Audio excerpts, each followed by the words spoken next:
ওমানে বসবাসরত প্রবাসীদের বিভিন্ন সমস্যা ও সম্ভাবনা নিয়ে দেশটিতে নিযুক্ত বাংলাদেশের রাষ্ট্রদূত খন্দকার মিসবাউল আজিমের সাথে ফলপ্রসূ বৈঠক করেছে বাংলাদেশ সোশ্যাল ক্লাব ওমানের নবগঠিত কার্যকর কমিটি।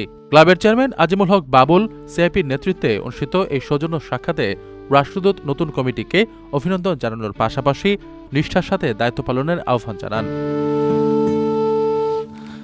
প্রবাসীদের সার্বিক উন্নয়নের জন্য রাষ্ট্রদূত বিশেষ দিক নির্দেশনা দিয়েছেন।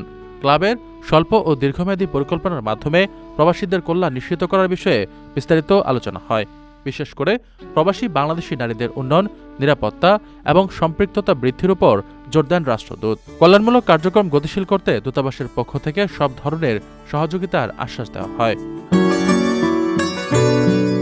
বৈঠকে উপস্থিত ছিলেন ক্লাবের vice chairman engineer Mohammad Abdul Latif, সাধারণ সম্পাদক ইঞ্জিনিয়ার মোহাম্মদ আব্দুল হামিদ সহ অন্যান্য নেতৃবৃন্দ। আলোচনা শেষে মিষ্টান্ন পরিবেশনের মাধ্যমে মুহূর্তটি উদযাপন করা হয়। রাষ্ট্রদূতের মূল্যবান দিক নির্দেশনা ও সহযোগিতার আশ্বাসের জন্য ক্লাবের পক্ষ থেকে গভীর কৃতজ্ঞতা জানানো হয়। এ সৌজন্য সাক্ষাৎ প্রবাসী কমিউনিটির মাঝে ব্যাপক ইতিবাচক সাড়া এবং নতুন প্রত্যাশার সৃষ্টি করেছে।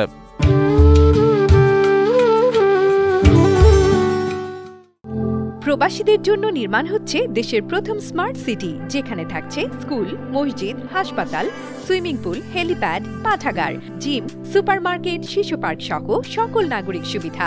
মাত্র ৩০ লাখ টাকা বিনিয়োগে মিলছে আকর্ষণীয় ফ্ল্যাট।